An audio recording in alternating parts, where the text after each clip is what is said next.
Oke, kali ini sudah datang IC PBA3 untuk HP Samsung A16 4G.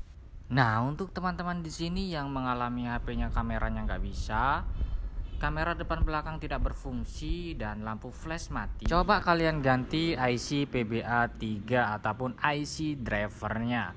Ini diganti karena di bagian komponen resistor kapasitornya itu ada yang konslet ya, ada yang short. Jadi kita langsung coba lepas IC-nya kemarin dan ternyata tidak short lagi, tidak konslet lagi.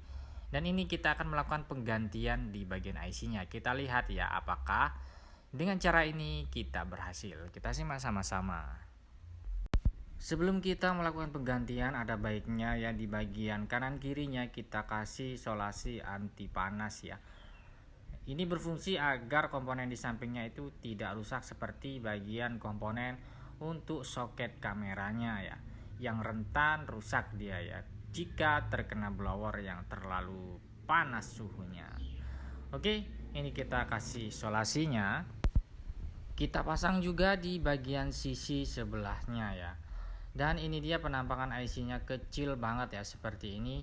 Ini kita akan pasang ya di bagian tempat IC tersebut ya. Kita lanjut ke langkah pemasangannya. Di sini kita paskan bagian IC-nya di tempatnya. Di sini ada tandanya ya. Yang bagian atas di bagian atas dan bagian bawah di bagian bawah ya. Karena ini kecil sekali tidak saya zoom ya, jadi nggak kelihatan ya. Jadi kalian sesuaikan saja nanti ya. Jika ada pertanyaan silahkan komentar di kolom komentar ya kalau ada yang belum paham. Di sini kita paskan sampai benar-benar pas, barulah kita lanjut ke bagian blowernya. Dan ini sudah kita pasang bagian IC-nya ya. Tadi videonya nggak sempet direkam ya karena tadi memorinya agak penuh. Jadi ini dijeda. Dan ini kita cek apakah sudah menempel dengan sempurna sesuai dengan ya lurus atau tidaknya ya, pas presisi atau tidak, dan ini kita cek ya.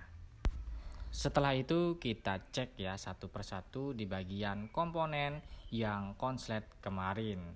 Nah di sini banyak kutu-kutunya ya, ini kutu-kutunya kita cek satu-satu ya.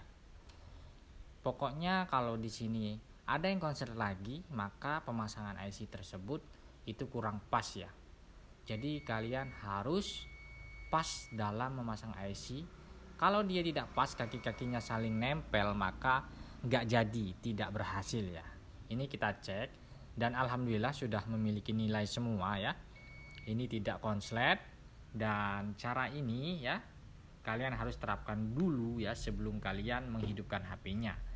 Karena kalau pas kalian hidupkan masih dalam keadaan konslet kayak gini, sudah dipasang IC, kemungkinan besar dia tidak akan berhasil ya.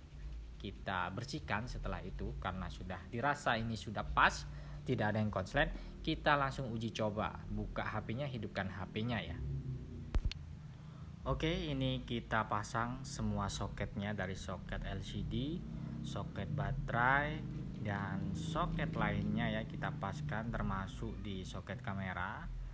Kita paskan semuanya lalu kita coba hidupkan. Kita lihat dan benar menggunakan cara ini bisa atau tidak. Dan ini kita coba melakukan yaitu pembukaan kamera dan akhirnya HP ini 1, 2, 3. Kita buka kamera dan hasilnya HP ini sudah bisa digunakan kameranya ya. Nah ini hasilnya agak buram ya. Ini kita bersihkan saja bagian lensa kamera belakangnya. Kemungkinan ini kotor, ada debunya. Dan ini setelah kita bersihkan kameranya normal kembali ya. Untuk kamera belakangnya ini sudah pas dan bisa digunakan. Dan untuk kamera depannya juga sudah berfungsi dengan normal. Artinya dengan cara ini untuk perbaikan kamera HP Samsung A16 4G, kamera depan belakang tidak ada gambar, hanya blank hitam, dan flash kamera juga mati. Ternyata penyebabnya adalah IC PBA3 ataupun IC drivernya. Jadi kalian bisa mencoba cara ini untuk cara eksekusi pertamanya ataupun cara analisa pertamanya ada di video sebelumnya ya.